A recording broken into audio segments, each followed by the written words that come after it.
সাতক্ষীরায় ডাকাতি করে পালানোর সময় ধরা পড়ল ৩ ডাকাত। প্রথমে মেহেদী হাসান মুন্না নামের এক ডাকাতকে আটক করে গ্রামবাসী। পরে পুলিশে খবর দেয় তারা। আটক মেহেদীর দেয়া তথ্যের ভিত্তিতেই তার ২ সহযোগীকে আটক করে পুলিশ।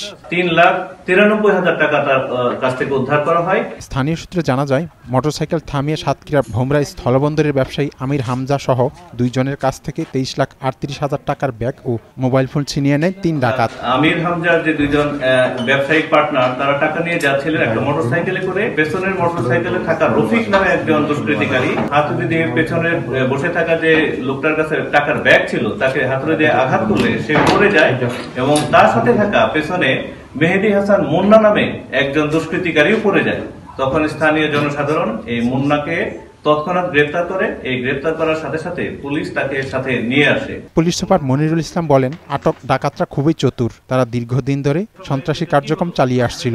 রফিকুল ইসলাম, মেহেদী হাসান, আরাফাত, এজাজুল, এই কতজন টোটাল 7 জন মিলে তারা এই দস্যুতাটা করে এবং পরবর্তীতে আমরা দেখতে পাই যে এটা তো আসলে দস্যুতা না, এটা একটা ডাকাতি। পরবর্তীতে আমরা এই ডাকাতি মামলা হিসেবে এটাকে আমরা তদন্ত করব এবং বাকি যে আসামি রয়েছে সেই আসামিদেরকেও আমরা গ্রেফতার করব। এটা তদন্ত চলমান রয়েছে।